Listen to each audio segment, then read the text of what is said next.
Akan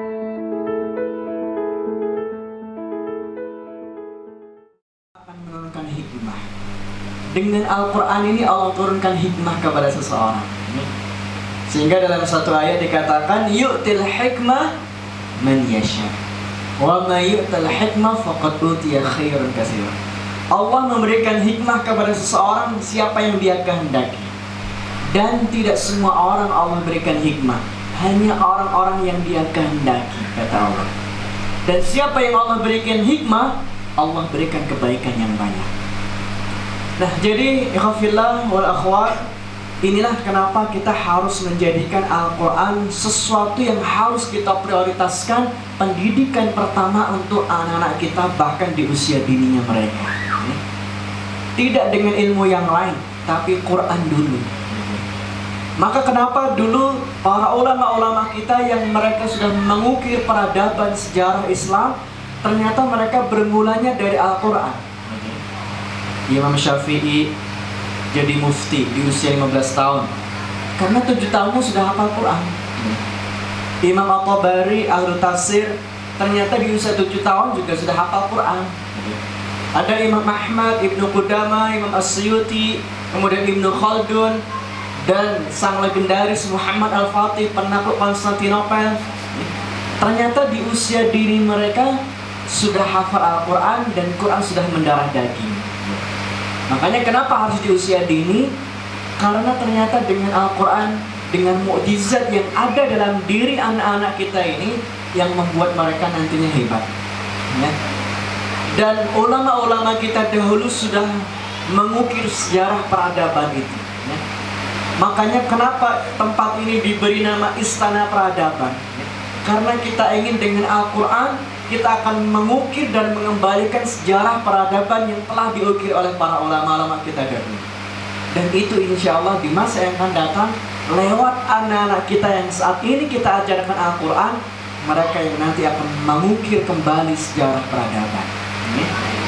Nah, kemudian ikhwan wal akhwat fillah, saudara yang dirahmati Allah, dan pengajaran Al-Quran kita kepada anak-anak perlu kita melihat karakter, ya, dari anak-anak itu sendiri, ya. Ada sesuatu yang harus kita pahami, ya.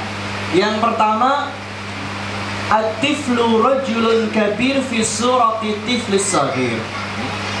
Jadi anak-anak itu sebenarnya hakikatnya seperti halnya orang dewasa. Mereka juga bisa tertawa ketika diajak bercanda, ya. Mereka juga menangis kalau dimarahin, kan gitu. Sama halnya dengan orang dewasa, bisa tertawa, bisa menangis. Nah, hanya saja di sini saya sebutkan fi surati tiflis saghir. Jadi anak-anak itu hakikat jiwanya sama seperti orang dewasa yang diminta atau meminta untuk diperlakukan sebagaimana mestinya. Hanya saja casingnya yang kecil, casingnya saja yang kecil, ukuran badannya saja yang kecil, dan belum bisa mengutarakan sesuatu dalam kalimat-kalimat. Kalau kita orang dewasa lagi sedih, kan bisa curhat ke yang lain, bisa curhat ke teman, ke tetangga, bahkan ke media sosial, gitu ya. Tapi kalau anak-anak ketika dia menangis, dia stres, kira-kira ngeluhnya gimana ngeluhnya? Curhat anak-anak itu seperti apa kira? Ya bisanya nangis saja kan gitu nih. Bisanya nangis saja ketika dia nggak suka, nangis saja bisanya. Tidak mampu mengungkapkan secara kata-kata verbal. Ya. Ini yang membedakan. Ya. Kemudian poin yang kedua, karakter anak-anak yang harus kita pahami adalah la tastasghir at-tifla li'annahu yusajjilu kulla syai'. Jangan pernah kita meremehkan kemampuan anak-anak, karena sungguh anak-anak itu bisa merekam semuanya. Anak-anak itu bisa merekam semuanya. Maka jangan pernah meremehkan anak-anak, karena sungguh mereka bisa merekam apa yang mereka dengar, merekam apa yang mereka lihat, dan merekam apa yang mereka alami, ya. Maka kan ada anak-anak misalkan usia 3 tahun, 4 tahun, ya, Belum bisa baca, tapi sudah hafal lagunya orang-orang dewasa. Ya. Pernah lihat ya anak seperti ini? Belum bisa baca, tapi bisa hafal lagunya orang-orang dewasa. Ini kalau tidak dikondisikan, maka mereka akan merekam semua yang mereka dengar, mereka lihat. Maka rekaman mereka harus kita kondisikan, rekaman-rekaman yang baik, baik lewat pendengaran mereka maupun lewat penglihatan mereka. Ya. Nah, kemudian yang ketiga, kemampuan anak itu yang harus kita pahami, sebagaimana Allah mengungkapkan wa ja'alna lakum as-sam'a wal absar wal afidah. Ya. Dan kami jadikan manusia itu as-sam'a, indera pendengaran, wal absar, indera penglihatan, wal afidah, dan hati. Makanya anak-anak itu bisa menyerap materi, bisa mendapatkan satu ilmu lewat mendengar dan melihat. Lewat mendengar dan melihat. Makanya kalau kita belajar dalam bab pendidikan, ada istilah gaya belajar audio, pendengaran, ada gaya belajar visual, penglihatan, dan ada gaya belajar kinestetik.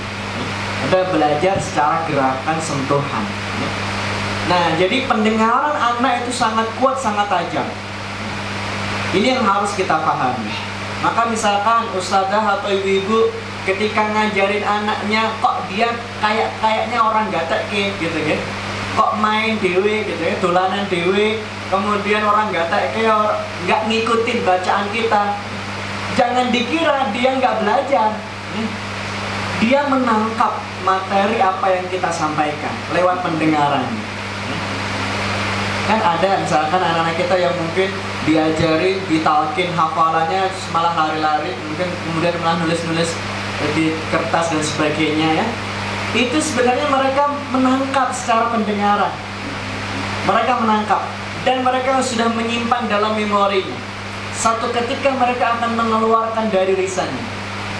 Nah, sehingga jangan dianggap bahwa mereka yang main sendiri itu nggak teke, kemudian nggak perhatian, ini anak bandel, kita mencapnya anak nakal dan sebagainya. Tidak. Sungguh mereka menangkap ilmu lewat pendengaran mereka. Nah, ini yang harus kita pahami. Sehingga inilah kata Allah, wa ja'alna lakum as-sama', indera pendengaran Allah awalkan daripada penglihatan.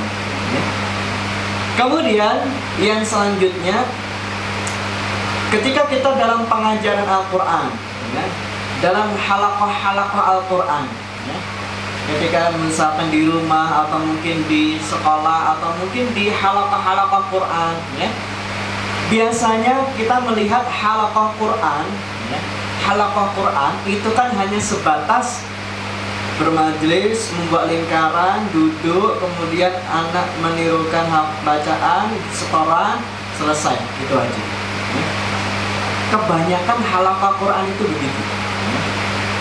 Dulu kita waktu misalkan jadi santri, ternyata halaqah Quran ternyata juga masih dengan pola yang seperti ini.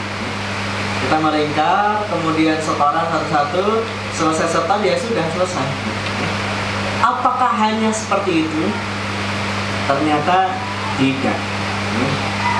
Ada hal-hal yang harus kita lakukan untuk membuat halaqah-halaqah Quran kita ini sesuai dengan apa yang kita inginkan. Membuat halaqah-halaqah Quran kita baik di rumah maupun di sekolah maupun di rumah tahfidz, di rumah Quran, semuanya bisa berjalan dengan baik. Harus ada manajemen yang baik. Nah, kita memulai dari kesuksesan halaqah Quran itu ada 4. Kesuksesan halaqah Quran itu ada 4. Yang pertama, kemampuan anak itu sendiri. Kemampuan anak itu sendiri, ya. Kemudian yang kedua adalah faktor orang tua. Orang tua di rumah, bagaimana mengkondisikan anak di rumah. Yang ketiga adalah guru, bagaimana guru mengajar, skill mengajarnya seperti apa. Yang keempat, faktor kesuksesan dalam halaqah Quran itu adalah metode dan kurikulum. Metode dan kurikulum. Jadi 4 ini yang menjadi faktor keberhasilan pembelajaran Al-Quran untuk anak-anak kita. Faktor anaknya sendiri, faktor orang tua, faktor guru, ya, cara mengajarnya, dan metode serta kurikulum. Nah, di waktu yang sangat singkat ini kita mencoba untuk membahas semuanya, kalau memungkinkan, ya. Nah, baik. Kita mulai dari pengkondisian kita sebagai guru maupun orang tua terlebih dahulu, ya. Tentu sesuatu hal yang paling utama dalam hal kita memberikan pengajaran Al-Quran, baik itu dari guru maupun dari orang tua di rumah, tentu faktor keikhlasan ini yang harus kita unggulkan dan harus kita perhatikan, ya. Karena kita capek-capek ngajarin kok nggak ikhlas, ya sia-sia deh, ya. Maka keikhlasan harus kita utamakan. Dan saya tidak akan panjang lebar membahas makna ikhlas ini. Kemudian yang kedua adalah melihat murid kita ini dengan pandangan-pandangan kebaikan. Misalkan, kira-kira ini di sini pengajar semuanya atau bagaimana? Orang tua di rumah. Baik, panjenengan ibu-ibu misalkan di rumah punya anak yang masih kecil gitu ya, kira-kira pernah nggak bikin kita kesel? Sering ya? Ustadzah kira-kira santri-santrinya pernah nggak bikin kita emosi gitu, darah tinggi gitu? Hah? Pernah atau kadang atau sering? Hah? Iya, pernah ya? Oke, saya punya 3 anak dan Masya Allah harus selalu sabar, selalu bikin emosi, ya. Tapi kemudian yang harus menjadikan kita guru atau orang tua yang sukses adalah melihat anak-anak kita ini dengan pandangan kebaikan. Ketika misalkan panjenengan ibu-ibu di rumah, anak bikin kesel, emosi, bikin jengkel, marah, ya. Tapi coba lihat anak ini dengan pandangan kebaikan. Ini nanti yang akan membawakan syafaat untuk kita di hari kiamat. Ustadzah ketika di halaqah Quran juga mungkin ada yang bikin rame, bikin usilin teman dan sebagainya. Coba lihat kebaikan mereka. Kalau nggak ada mereka, kita nggak dapat pahala wa'alamahu. Kan pahalanya dari ta'alam wa'alam, belajar dan mengajar. Kalau nggak ada murid-murid, kita nggak dapat pahala mengajar. Dari mana dapat pahala mengajar? Karena nggak ada murid. Maka setiap santri yang kita datang ke kita, anak yang kita miliki di rumah, kita lihat pandangan positif. Selalu melihat mereka dengan pandangan positif. Ketika kita marah, jengkel, kalau kita lihat dengan pandangan kebaikan positif seperti ini, insya Allah marah itu akan bisa reda, ya. Saya juga mencoba untuk berusaha terus-menerus setiap hari. Kalaupun anak-anak kita ini terus membuat kita jengkel, bikin kacau di rumah dan sebagainya, saya selalu menghadirkan ini anak-anak ini yang nanti akan membawa syafaat untuk kita di hari kiamat. Sehingga nggak jadi mukul, nggak jadi marah, nggak jadi emosi, ya. Nah, ini yang harus kita atur untuk menjadi orang tua guru Quran yang sukses, ya. Baik. Kemudian dalam pengajaran Al-Quran, dalam halaqah-halaqah Quran, baik di rumah maupun di rumah Quran, ya, maka hadirkan sebelum kita mengajar Al-Quran ini dengan senyuman untuk anak-anak kita terlebih dahulu. Karena kalau misalkan panjenengan bu di rumah kemudian nyuruh anaknya, "Lek, jangan sisik kono." Kita galakman gitu. Itu anak yang gak akan mau dengan berat hati untuk melakukan, dia menghafal murojaah. Ustadzah juga begitu, ketika di rumah Quran, kemudian kalau raut muka wajahnya ini masih belum ada senyuman, ya susah untuk kita bisa klik dengan anak-anak kita, ya. Padahal ketika kita ingin menyampaikan Quran harus ada klik dulu, ya. Istilahnya itu harus ada hubungan antara guru, orang tua dengan anak harus ada chemistry, ya. Dan itu diawali dari memberikan senyuman, ya. Maka anak-anak hadir di halaqah, berikan senyuman. Selain senyuman, sambut dengan hangat. Ahlan wa sahlan, masya Allah, selamat datang para penghafal Al-Quran, gitu. Jadi jangan dibiarkan anak datang dik masuk kelas sendiri, sementara ustadzahnya WA-an. Ini bukan guru Quran yang sukses. Anak datang di gerbang depan sana, masya Allah, ahlan wa sahlan, selamat datang hafadzul Quran, gitu. Panjenengan masuk minimarket saja disapa, betul ya? Gimana sapaannya? Selamat datang, ada yang bisa dibantu? Nah, jadi masya Allah sapaan itu meskipun cuma singkat, masya Allah selamat datang, yuk kita masuk ke kelas. Ini memberikan pengaruh untuk anak-anak kita, ya. Nah, kemudian juga untuk menghilangkan jarak antara guru dengan murid, orang tua dengan anak, itu dengan jabat tangan. Itu akan menghilangkan jarak antara guru dengan murid, sehingga ketika menyampaikan materi akan jauh lebih mengena, ya. Kemudian yang selanjutnya dengan panggilan-panggilan yang baik, ya. Jadi jangan sampai kita memanggil anak-anak kita biasanya le, ya, do, ya. Coba kita ganti dengan panggilan yang baik, karena itu panggilan doa, ya.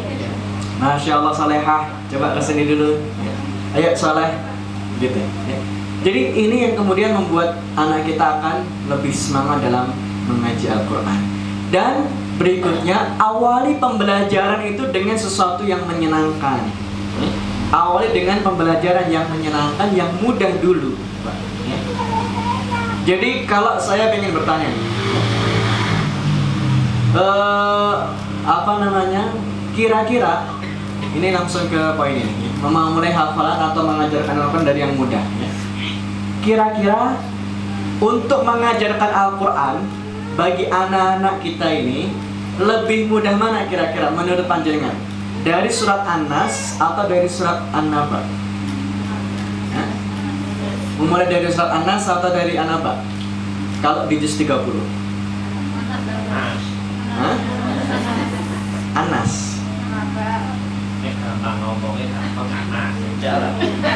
Ya. Coba angkat tangan yang mulai dari An-Nas. Yang mulai dari surat An-Naba. Ya. Oke, saya memberikan beberapa pertimbangan. Nanti silakan diputuskan masing-masing, ya. Jadi kalau anak-anak usia 3 tahun, 4 tahun, kita mulai misalkan 3 tahun. 3 tahun itu anak baru bisa atau berbicara, mengeluarkan kata, itu kira-kira berapa kata? Anak usia 3 tahun kurang lebih lah, itu bisa mengeluarkan berapa kata ketika dia bicara?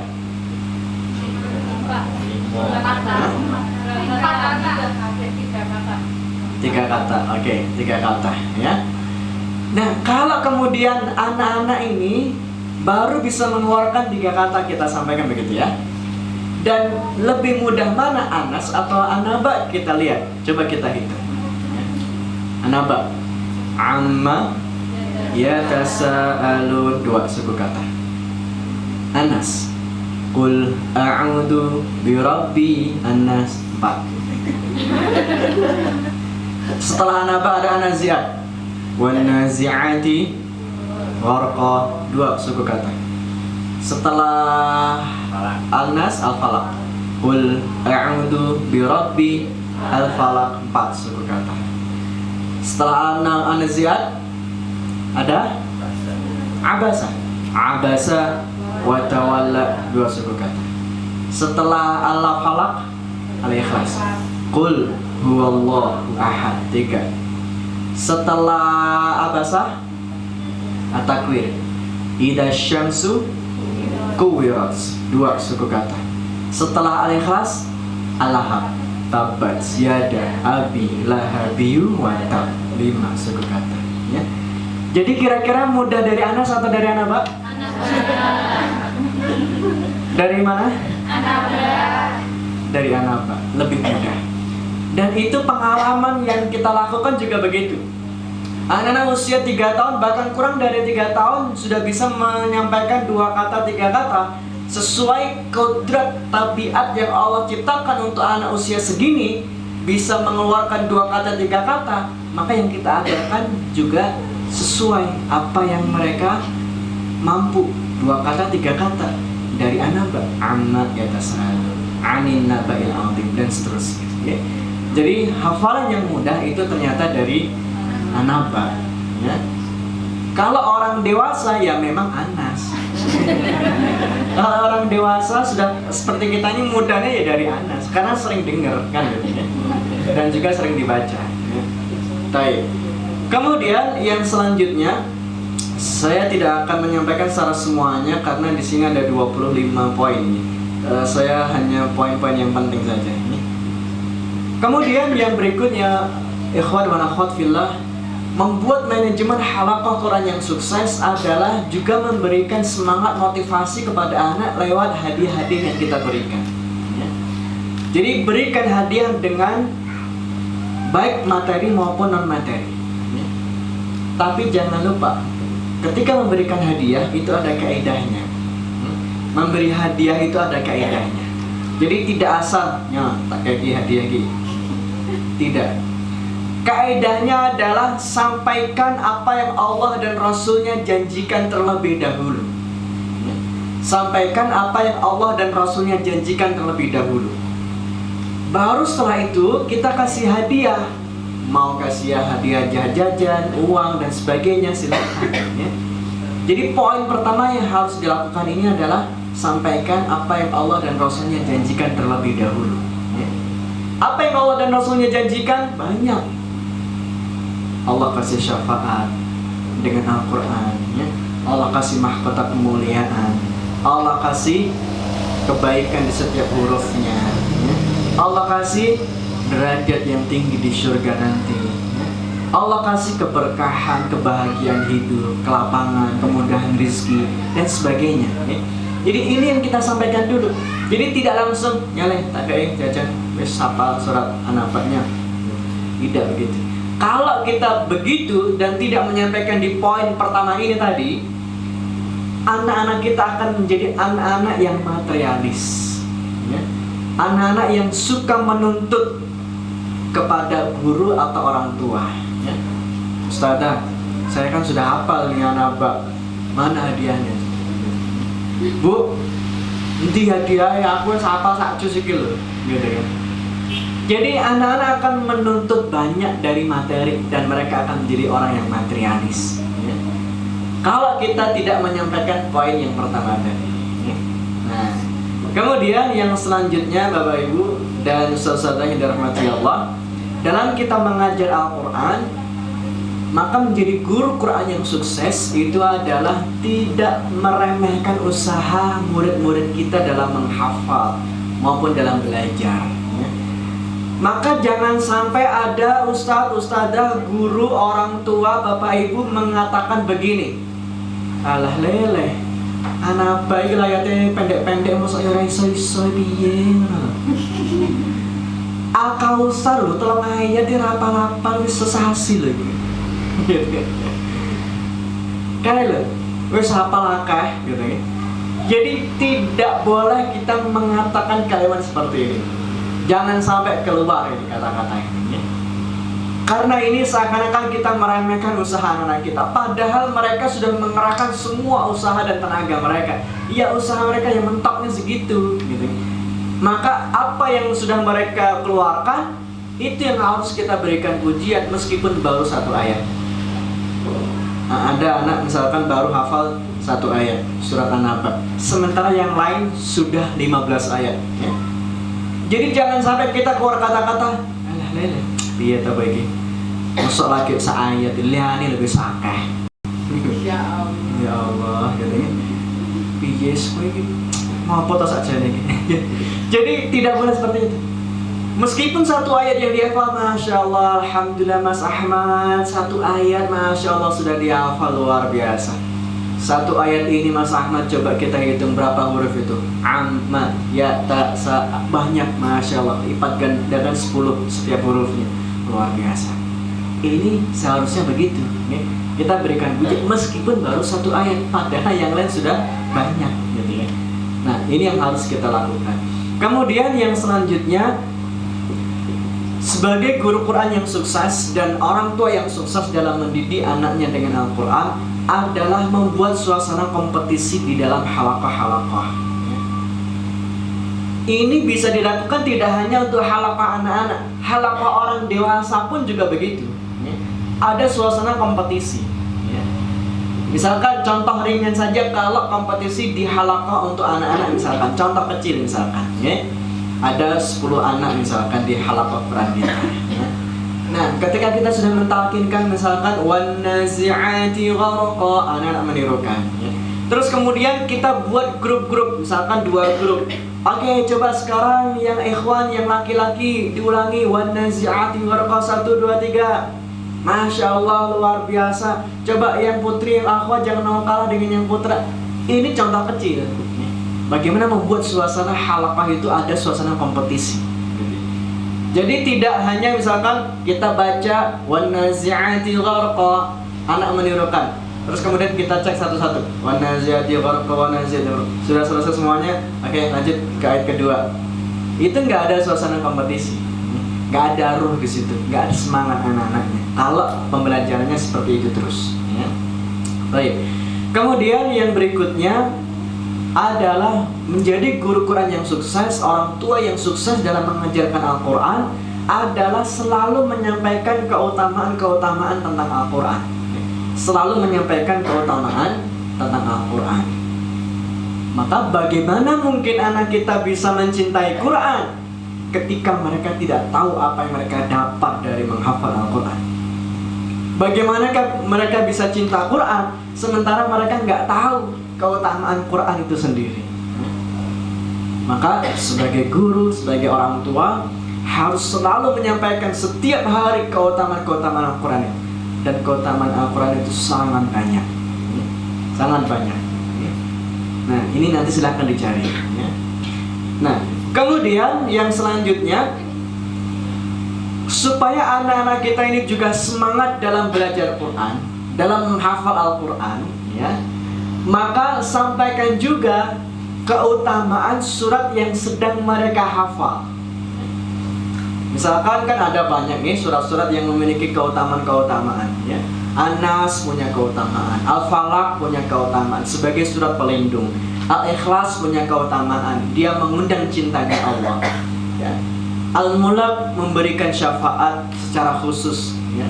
Al-Kafi memberikan cahaya, menghindarkan dari fitnah Dajjal. Al-Baqarah, Al-Imran memberikan pelindungan dari godaan syaitan. Rumah yang dibacakan Al-Baqarah tidak akan pernah dimasuki oleh syaitan, dan seterusnya. Jadi setiap surat-surat itu punya keutamaan. Maka saat anak kita misalkan contoh menghafal surah Al-Baqarah, kita sampaikan apa sih keutamaan surah Al-Baqarah itu. Kalau mereka tahu keutamaan Al-Baqarah yang sedang dia hafal, maka otomatis dia akan lebih semangat untuk mendapatkan keutamaan yang ada di surat yang lain. Nah, sehingga mereka ingin tahu, ingin cepat hafal surat-surat yang lain karena ingin dapat keutamaan yang banyak. Nah, maka sebagai guru Quran yang sukses, orang tua yang sukses, PR, silakan baca lagi buku tafsirnya ya. Apa saja keutamaan-keutamaan di setiap surat-surat yang ada di Quran itu, dan itu kita sampaikan ya.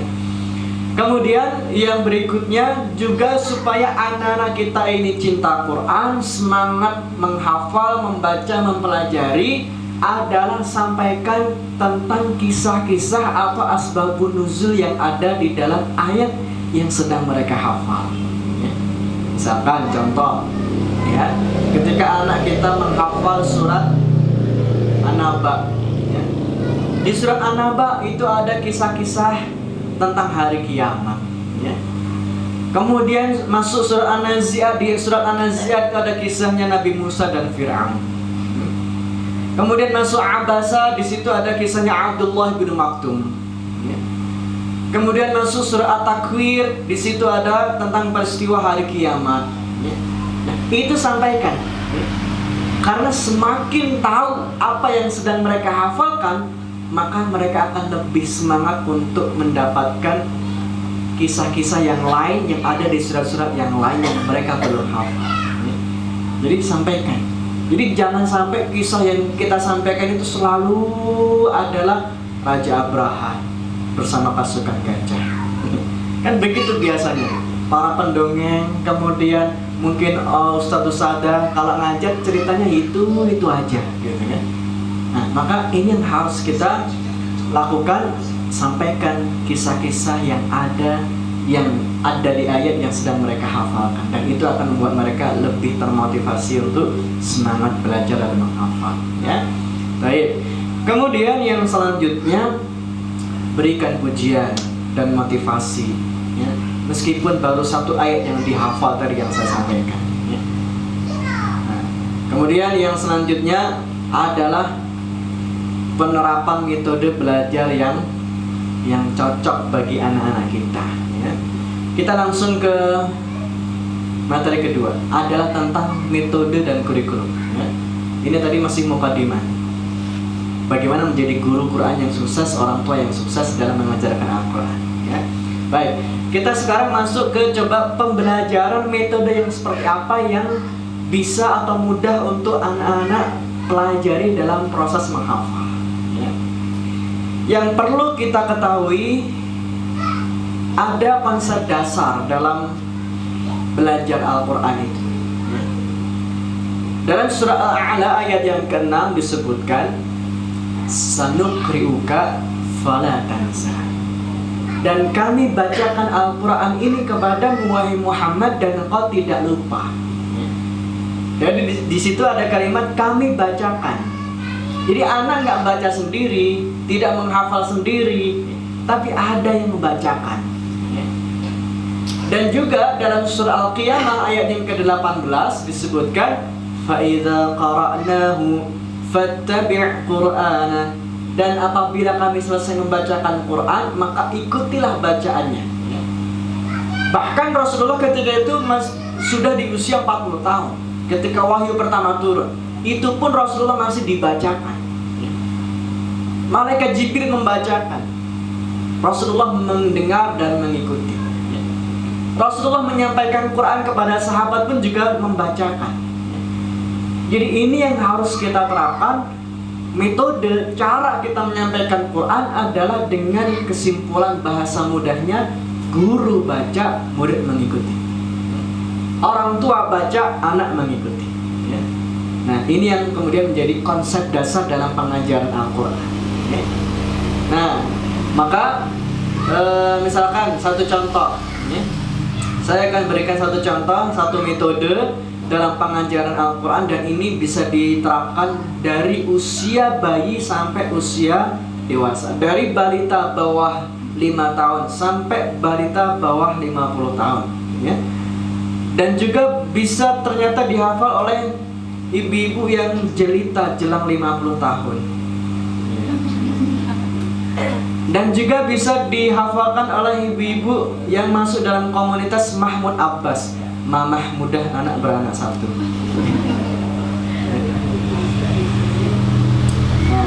Saya berikan satu contoh, ya. Jadi pembelajaran yang cepat bagi anak-anak ternyata mengandalkan tadi yang saya sampaikan di awal, as-sam'a wal basar, pendengaran dan penglihatan, ya.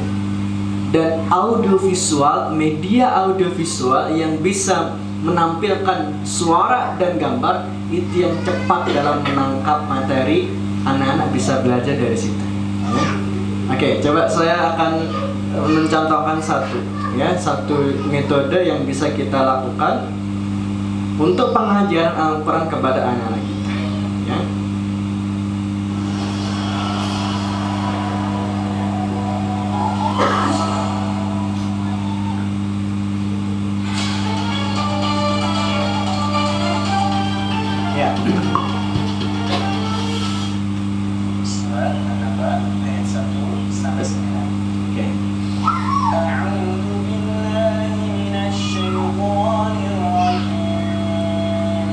Ya, jadi pengajaran ke anak-anak itu prosesnya seperti ini. Ya. Kita praktekkan langsung. Ya.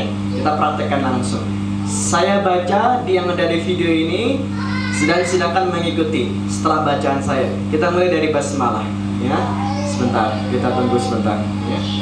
Kita coba praktek surat An-Naba.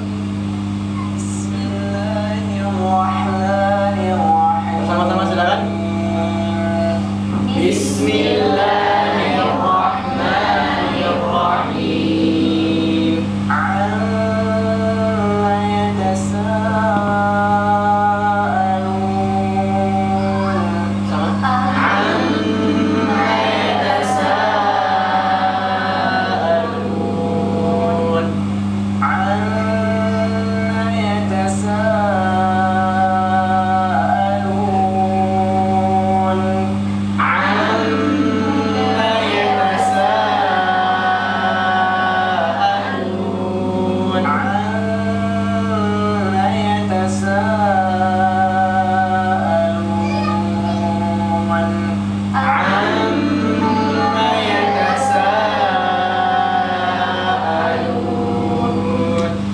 Jadi satu penggalan atau satu ayat ini hanya cukup terulang 3 kali, insya Allah Anda sudah hafal.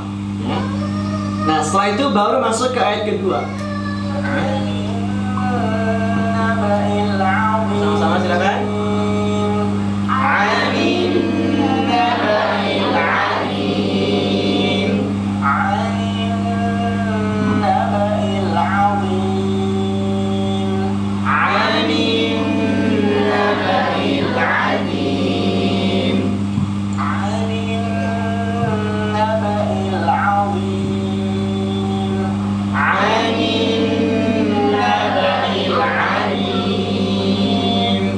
Ayat kedua pun juga terulang 3 kali.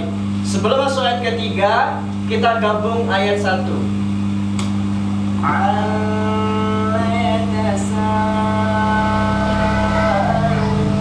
Sama-sama silakan.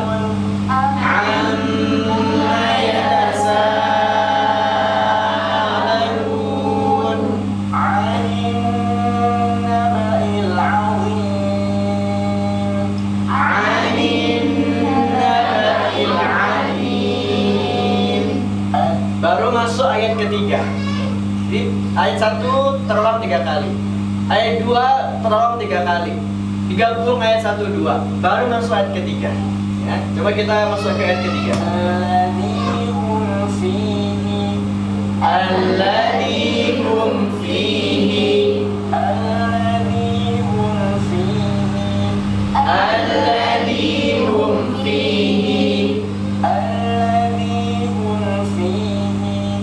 Alladzi hum fihi mukhtalifun. Mukhtalifun. Mukhtalifun. Mukhtalifun. Mukhtalifun. Mukhtalifun. Alladzi hum fihi mukhtalifun. Alladzi hum fihi mukhtalifun. Ya. Jadi di ayat ketiga ini alladzi hum fihi mukhtalifun terdiri dari 4 kata ternyata. Maka di video ini saya potong penggal jadi hanya 3 kata. Alladzi hum fihi. Nah, baru setelah itu mukhtalifun. Karena kalau langsung alladzi hum fihi mukhtalifun 4 kata itu biasanya anak-anak agak kesusahan mengikuti. Ya. Maka sekali lagi maksimal ketika kita ingin menyampaikan ayat itu 3 kata maksimal. Ya. Oke. Dan ketika ayat ketiga sudah selesai baru digabung ayat 1 2 3. Kemudian masuk ayat 4. Ayat 4 juga terulang 3 kali. Kalau sudah digabung 1 2 3 4. Baru masuk ayat kelima. Ayat kelima terulang 3 kali. Anak mengikuti. Digabung 1 2 3 4 5 dan begitu seterusnya. Ya. Nah, kalau sudah misalkan 10 ayat atau mungkin 9 ayat, 3 baris sudah kita lalui bersama semuanya, baru dibaca semua dari awal sampai akhir, dan itu juga diulang 3 kali. Nah, ternyata dengan konsep yang seperti ini, anak yang belum bisa baca Quran pun masih bisa hafal, ya. Dan mereka akan mendapatkan kualitas bacaan yang sama semuanya, ya. Dan kalau ini diterapkan di rumah, ibu-ibu di rumah, ibu-ibu yang belum hafal pun bisa mengajarkan dan ikut hafalan sekalian bersama anaknya, ya. Dengan mencontoh langsung dari video ini, ya. Nah, jadi ini juga bisa dilakukan di rumah, dan di rumah Quran juga semuanya bisa diterapkan, dan nanti akan anak-anak mendapatkan kualitas bacaan hafalan yang sama semuanya.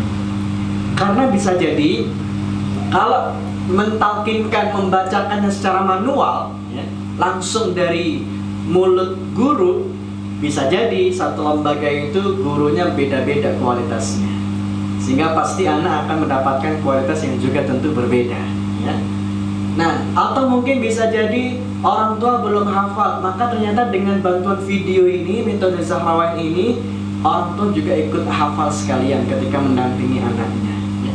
Dan itu yang terjadi di santri-santri kami, orang tuanya yang sebelumnya hanya hafal surat-surat pendek, ketika mendampingi di rumah, nyetel videonya, anak didampingi, terus kemudian orang tua juga ngikutin bareng-bareng, ternyata orang tua juga ikut hafalan.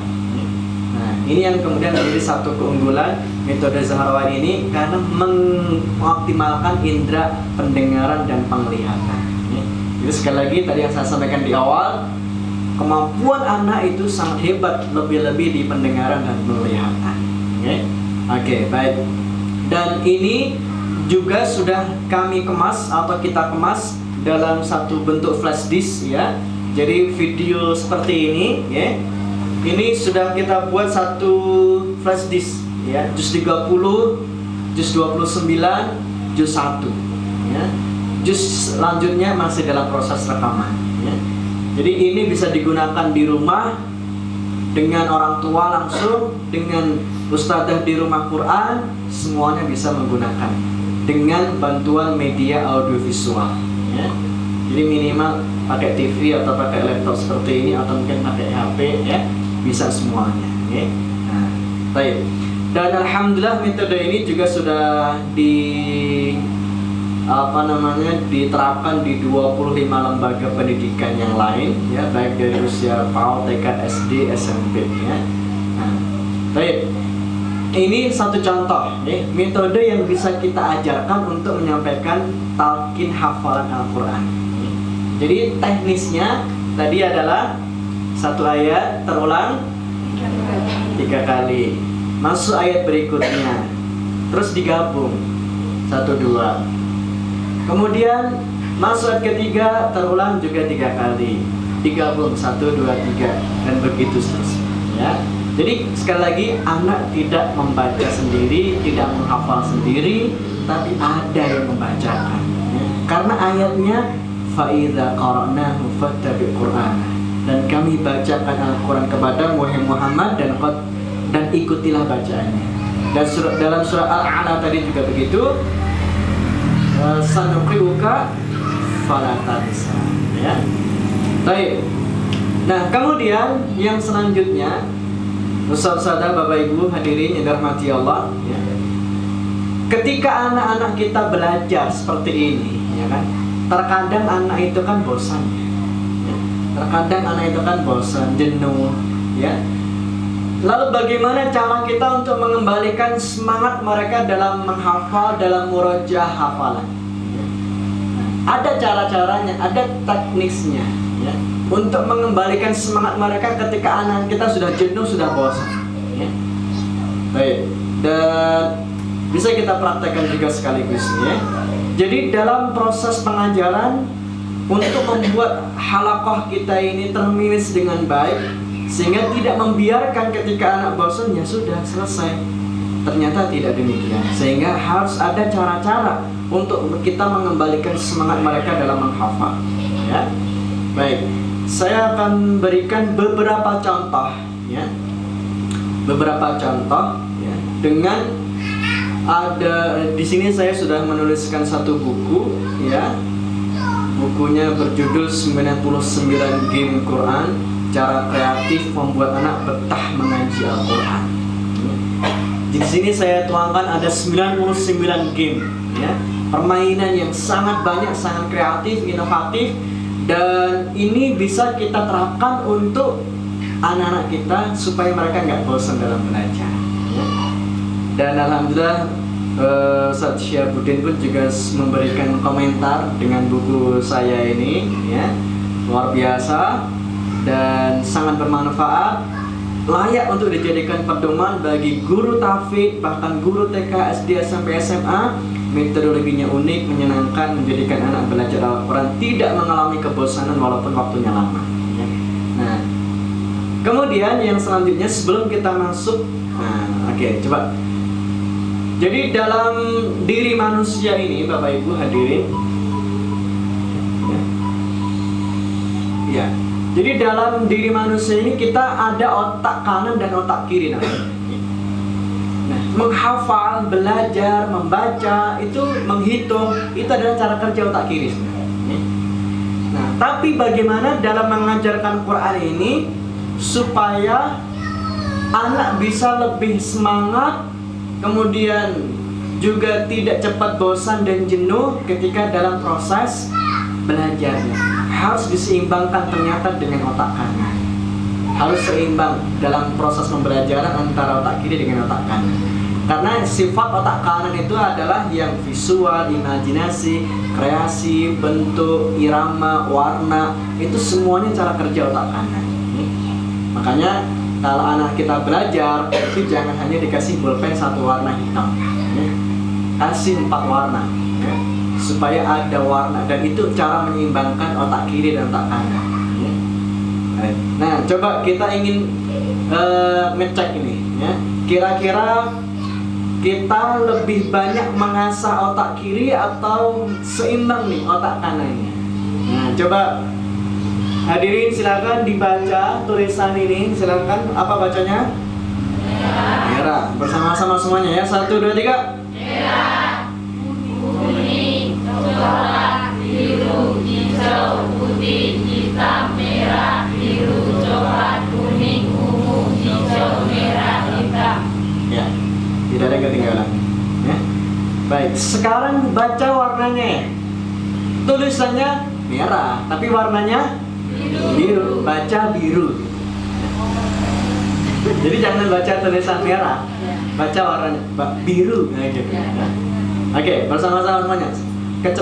Kecepatannya sama dengan yang tadi. 1, 2, 3. Biru, hijau, coklat.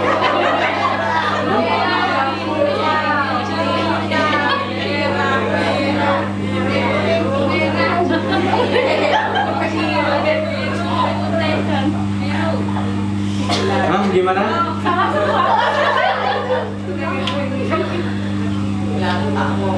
Salah semua. Ya, ternyata masih banyak di antara kita yang masih mengasah otak kirinya daripada otak kanannya. Padahal sudah ngasih otak ini semuanya untuk kita. Harus kita seimbangkan, jangan sampai berat sebelah, ya. Nah, jadi nanti kalau kiri terus, kanan nggak pernah dipakai, stres gila. Ya. Baik. Jadi pembelajaran harus menyenangkan. Pembelajaran harus menyenangkan sehingga ungkapannya adalah learning is more effective when it's fun, ya. Belajar itu belajar akan lebih efektif ketika dalam kondisi menyenangkan, ya. Baik. Kita coba untuk memulai mengajarkan mengenal nama surat, ya. Jadi supaya kita mengajarkan Al-Quran ini tidak hanya sekedar hafal ayat, tapi juga hafal nama-nama surat yang ada di Quran 114 jumlahnya, ya. Nah, kira-kira stimulasi permainannya seperti apa supaya anak ini terstimulasi, supaya dia juga mau membaca dan mau menghafal nama-nama surat yang ada di Quran, ya? Coba kita lihat. Yang pertama, ya, ada permainan ABC surat, ya. Permainan ini dulu pernah kita mainkan ketika waktu kecil, ya. Bagi yang 80-an, 90-an, atau ada yang 70-an. Nah, permainan ini biasanya kita menjulurkan jari, ya, bukan menjulurkan lidah, ya. Menjulurkan jari kemudian kita hitung. Biasanya kan misalkan A, B, C, D, E, F, G, H, I, J, K, misalkan biasanya kita menyebut misalkan nama kota yang diawali dari huruf K, gitu kan. Kediri atau mungkin dan sebagainya gitu. Nah, sekarang kita ngitungnya tidak ABC tapi abjad, dan kemudian akan menyebut nama surat yang diawali dari huruf hijaiyah itu. Ya. Coba misalkan saya ingin coba Bu berdua nih. A, ba, ta, sa, ja, ha, kha, dal, dal, ra. Coba sebutkan semuanya surat di Quran yang diawali dari huruf ra. Rahman. Terus Ar-Rahim nggak ada. Ar-Rahman. Ar-Rahman. Terus apa lagi? Ar-Ra'du. Iya, Ar-Ra'du. Terus apa lagi?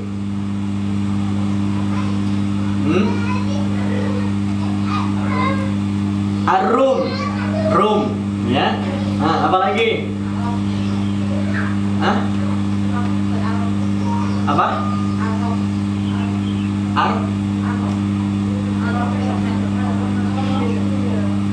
Ar-Ra'du, ya. Nah, itu Ar-Ra'du, ya.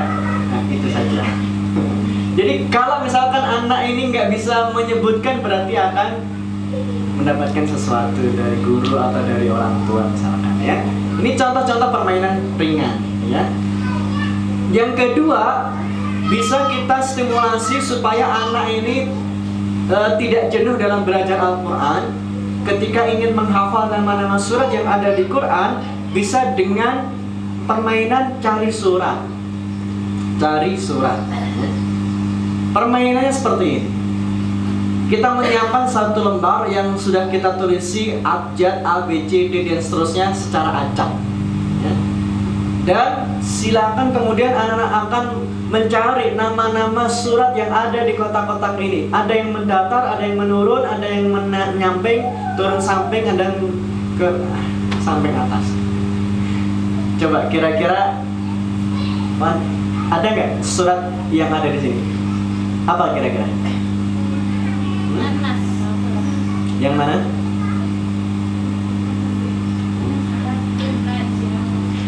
Contoh, ya. Misalkan Al-Baqarah, Al-Mutaffifin, ya. Kemudian misalkan yang ke bawah misalkan An-Nas, ya. Kemudian Al-Kautsar, ya. Kemudian apa Jerman asal?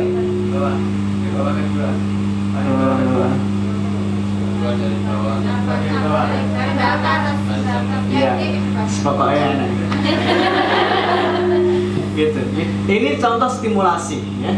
Stimulasi permainan-permainan yang bisa kita sajikan untuk anak-anak supaya mereka nggak hanya hafal nama-nama surat. Biasanya yang hafal nama surat yang ada di 30 tak yang sedang mereka hafal, sementara nama surat yang lain nggak hafal.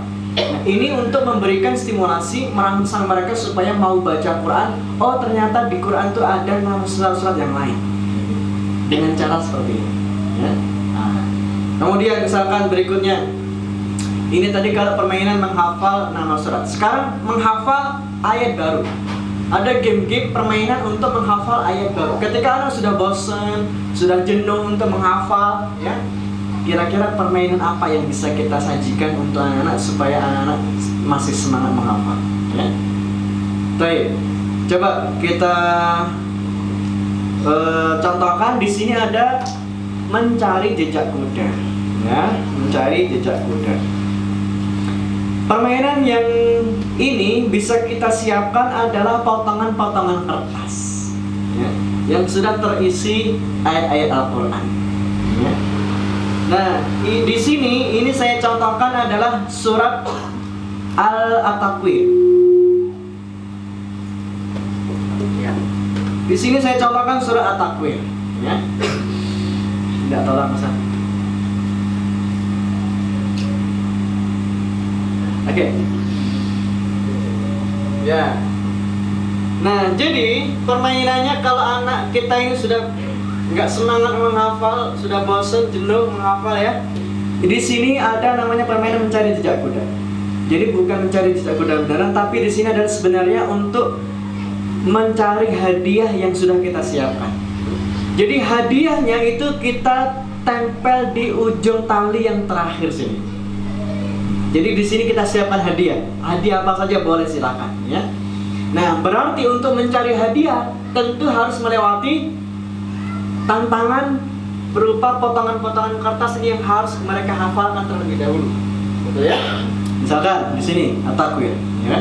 Kalau anak sudah bisa baca berarti baca sendiri boleh. Kalau belum bisa baca, kita bacakan, mereka menirukan. Contoh, idza syamsu kuwirat, bersama-sama. Idza syamsu kuwirat. Idza syamsu kuwirat. Idza syamsu kuwirat. Idza syamsu kuwirat. Idza syamsu kuwirat. Nah, kalau anak sudah hafal, nah berarti lanjut ke potongan berikutnya. Wa idan nujumun kadarat. Wa idan nujumun kadarat. Dan seterusnya. Kalau sudah hafal, lanjut ayat 3, lanjut ayat 4 sampai terakhir yang sudah kita siapkan ya. Dan mereka akan berhak mendapat hadiah yang sudah kita siapkan di ujung tali ini ya. Oke, terima kasih Ustaz. Nah, ini contoh untuk menjadikan anak supaya masih tetap semangat menghafal ya kan. Nah, nanti bisa dipraktekkan ya. Kemudian yang tidak kalah penting lagi dalam proses pembelajaran Al-Quran itu adalah mengulang hafalan atau murajaah ya. Dalam satu ungkapan disampaikan al-murajaah ahammu minaz ziyadah. Murajaah, mengulang hafalan itu lebih penting dari hanya sekedar menghafal ayat yang baru. Maka permainan murajaah harus bervariasi. Sangat banyak referensi-referensi yang bisa kita lakukan. Di antaranya misalkan di sini saya sampaikan ada bowling Quran, ya, ada bowling Quran. Nah, contoh ini misalkan kita cari botol kemasan seperti ini, ya kan? Nah, di sini kemudian kita tuliskan nama-nama surat, ya kan? Misalkan kita siapkan 8 atau mungkin 10 botol dan ditulisi nama-nama surat, An-Naba, An-Nazi'at, Abasa, An-Nas, Al-Falaq dan sebagainya. Kemudian tinggal kita tata ya kan, seperti hanya permainan bowling ya. Kemudian mereka akan menggelindingkan bola dan botol yang mana yang jatuh, maka berarti dia akan murojaah surat tersebut. Misalkan botol yang jatuh adalah surat Abasa, berarti dia akan murojaah surat Abasa.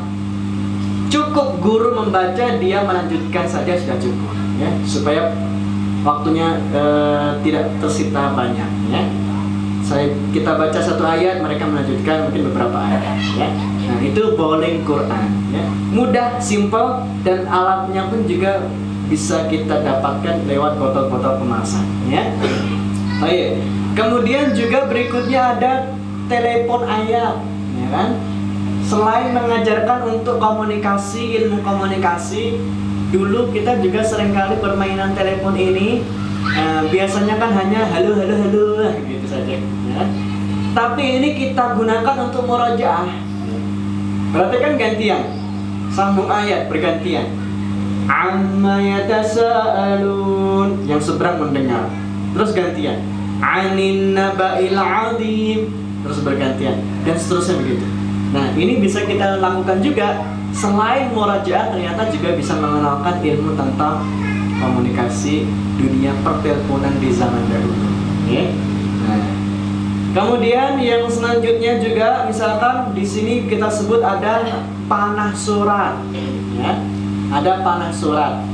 Biasanya kalau anak-anak kita ini main panah-panahan ya hanya asal panah saja, oh selesai gitu. Nah, sekarang bisa kita buat variasi. Sasaran panahnya yang ini bisa kita tulisi nama-nama surat ya. Misalkan juz 30. Di sini kita tulis si Anab, Anazi, Anabas, At-Takwir, semuanya. Juz 30 kita tulis.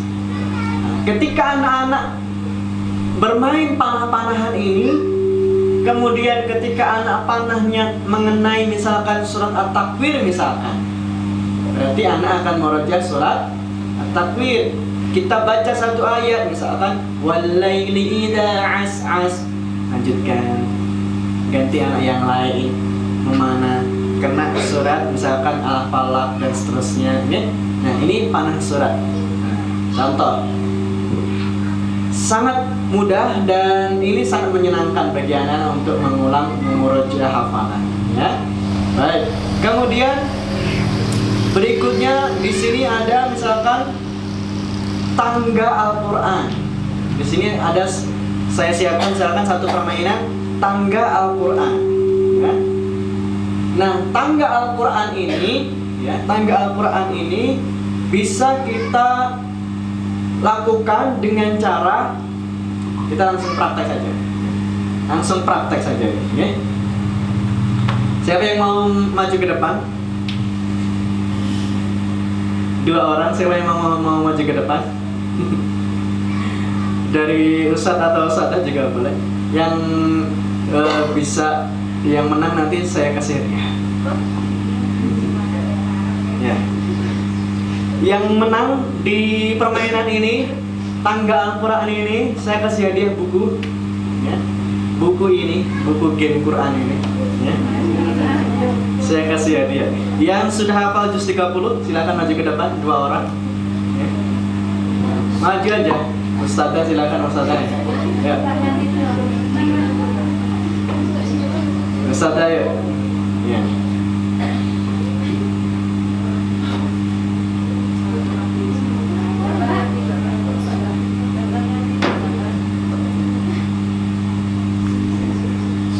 Satu lagi, oke.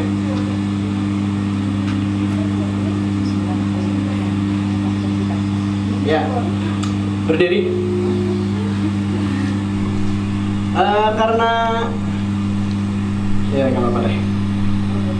Karena tempatnya terbatas, jadi sebagai contoh kita di sini menyiapkan 3 tangga. 3 tangga. Ini bayangkan saja di sini ada kotak-kotak 3 ya.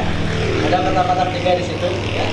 Kemudian di depan, di ujung sini sudah kita siapkan hadiah ya. Sudah kita siapkan hadiah. Nah, maka siapa yang paling cepat untuk sampai ke paling ujung ini dengan melewati tangga-tangga tadi, tentu dengan ada tantangan, dan tantangannya adalah murojaah ya kan? Tantangannya adalah murojaah ya. Oke ya, kita coba mulai dari tantangan yang pertama untuk menuju tangga yang pertama ya, juz 30 ya. Yang bisa angkat tangannya dan melanjutkan ayat, 2 ayat saja setelahnya ya. Bismillahirrahmanirrahim. Fa innama hiya zajratun wahidah. Faida bisa hiwa dan kata hadis Musa. Oke, cukup. Maju 1 tangga ya. Dikit banget. Iya. Oke. Agak maju dikit biar kelihatan. Ya, kemudian yang berikutnya untuk menuju tangga berikutnya. Kiramin bararah.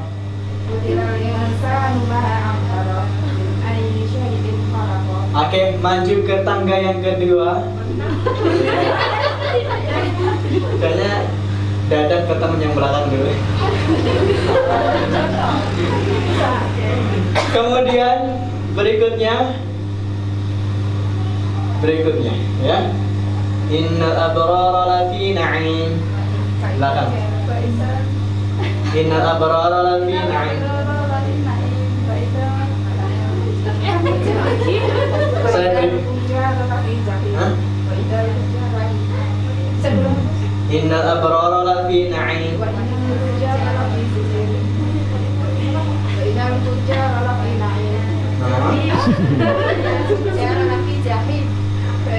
Ganti soal. Ikut anu ya. Innal abrara fi na'im wa innal fujara lafi jahim, bukan na'im. Ya. Baik, kemudian innahu dhanna an lan yahur. Innahu dhanna an lan yahur. Innahu dhanna an lan yahur. Yang lain diam.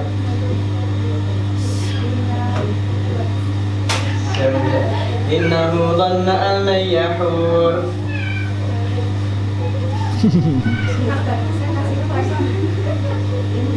Innahu dhanna an lan yahur.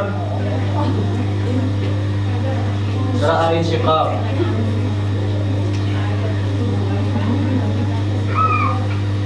Ya. Pas. Bala inna rabbahu kana bihi basira. Ya, oke. Nah, ganti Sa. Idhum 'alaiha qu'ud.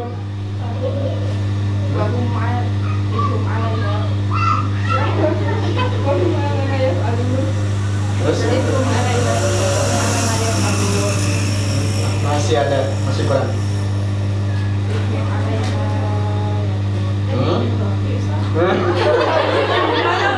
Idhum 'alaiha qu'ud.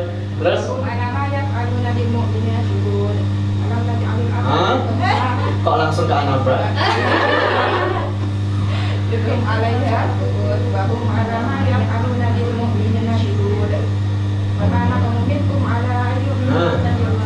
Salah. Bagaimana kamu? Illa. Bagaimana kamu illa? Bagaimana kamu minkum illa ayyu'minun? Illa ayyu'minu. Illahil hamid. Oke, cukup. Baik. Maju ke tangga ketiga dan berhak mendapatkan hadiah. Oke, duduk dulu. Hadiahnya nanti. Masih di mobil hadiahnya. Nanti saya ambil dulu ya. Baik. Jadi ini permainan tangga Quran. Ini bisa 2 orang, bisa 1 orang, bisa 3 orang, 4 orang, mau berapa saja bisa. Ya. Atau mau dibuat kelompok-kelompok, 1 kelompok 3 orang, 1 kelompok 4 orang, silakan. Ya. Bebas. Ya. Jadi permainan ini cukup efektif untuk murojaah. Ya. Baik. Kemudian di sini juga ada permainan puzzle ayat. Ya. Ini waktunya saya sampai 5:30. Saya akhiri sampai ini saja, nanti setelah itu bisa tanya jawab ya. Jadi di sini berikutnya misalkan puzzle ayat ya. Yang kita siapkan juga adalah potongan-potongan kertas yang bertuliskan ayat Al-Quran yang harus mereka susun dengan baik dan sempurna dan benar ya. Misalkan contoh di sini ada surat Asy-Syams ya. Jadi di sini kita buat potongan-potongan kertas ya. Dan kemudian mereka akan menyusunnya. Mereka akan menyusun potongan kertas ini menjadi satu surat yang utuh, yang sempurna dan benar tentunya. Dan lebih seru lagi kalau dikasih waktu. Misalkan 10 hitungan harus sudah selesai. Bisa 2 anak atau bisa berkelompok ya. Ini ternyata luar biasa untuk menguatkan hafalan. Ini otomatis langsung tek gitu. Langsung tertata. Makanya ini bisa kita buat untuk murajaah. Dan juga ada di sini cocok awal surat. Ya. Seringkali anak menghafal ayat, tapi ketika ditanya ini ada di surat apa, terkadang nggak tahu. Ya. Nah maka lewat permainan-permainan ini supaya anak juga selain murajaah, selain hafal, tapi juga tahu ini di surat apa. Ya. Maka di sini ada cocok awal surat. Misalkan wasyamsi wa duhaha di surat Asy-Syams, tinggal dijodohkan saja. Misalkan di papan terus, tinggal berarti dicoret pakai spidol. Idza sa'al syaqat. Idza syamsu kuwirat. Takwir.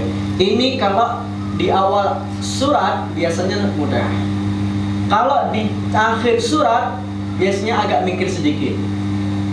Jadi ini permainannya adalah cocok akhir surat. Ya. Kalla la tuti'hu wasjud waqtarib. Wa may ya'mal mithqala zalzala. Wa amma bi ni'mati rabbika ad-duha. Nah, ini lebih mikir sedikit. Lebih mikir lagi kalau cocok tengah surat. Kiraman katibin. Di surat apa? Kiraman katibin. Di surat Al-Infitar. Ya. Kiramin barara. Abasa. Kitabun markum. Pilihannya tinggal itu ya. Dan ini bisa tidak hanya 3 seperti ini. Afdolnya bisa dibuat misalkan 10, ya kan? 10 ayat dan sampingnya berarti 10 nama surat. Mereka mencocokkan. Ini selain murojaah supaya mereka juga tahu ini ada di surat apa. Gitu ya. Nah, jadi ini saudara Bapak Ibu hadirin. Dan terakhir ini juga bisa kita lakukan untuk permainan untuk menyampaikan isi surat atau makna ayat yang ada di dalam Al-Quran yang sedang mereka hafalkan. Misalkan dengan permainan tebak gerak ayat, ya. Tebak gerak ayat, ya. Kira-kira kalau posisi saya seperti itu, ya, seperti orang tidur ini begini, kira-kira ini lebih tepat dan sesuainya untuk ayat apa di juz 30. Di juz 30 kira-kira ini ayat apa? Posisi tidur begini, ini kira-kira di juz 30 ayat apa?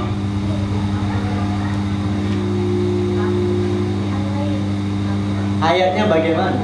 Bukan surat ya, saya tidak nanya surat. Ayatnya apa?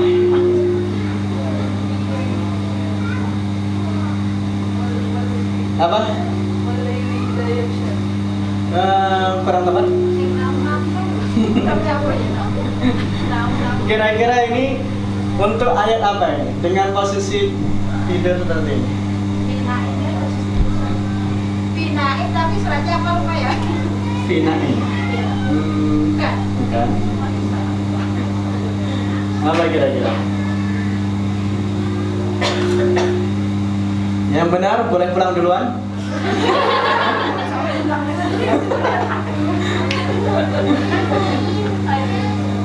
Iya, apa kira-kira?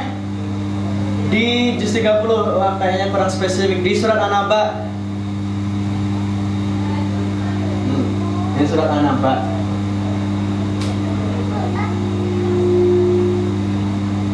Apa? Iya, betul. Wa ja'alna naumakum subata. Jadi ini untuk membuat anak supaya minimal tahu arti dari ayat yang sedang dihafal dengan stimulasi gerakan-gerakan seperti itu, ya. Baik. Nah, ini saja dari beberapa permainan yang ada, ya. Dan masih banyak permainan-permainan yang lain yang bisa kita sajikan untuk anak-anak kita supaya mereka tidak bosan, tidak jenuh dalam belajar menghafal, mengulang dan belajar Al-Quran secara keseluruhan. Maka lebih lengkapnya bisa dibaca di buku saya 99 Game Quran, cara kreatif bikin anak betah mengaji Al-Quran, ya. Baik, karena waktu yang terbatas dan kita cukupkan, ya. Mungkin barangkali ada pertanyaan-pertanyaan, silakan disampaikan. Dari materi yang ada di sore hari ini, insya Allah sampai di sini dulu. Insya Allah semoga bisa bertemu di lain kesempatan. Kurang lebihnya saya mohon maaf. Assalamualaikum warahmatullahi wabarakatuh.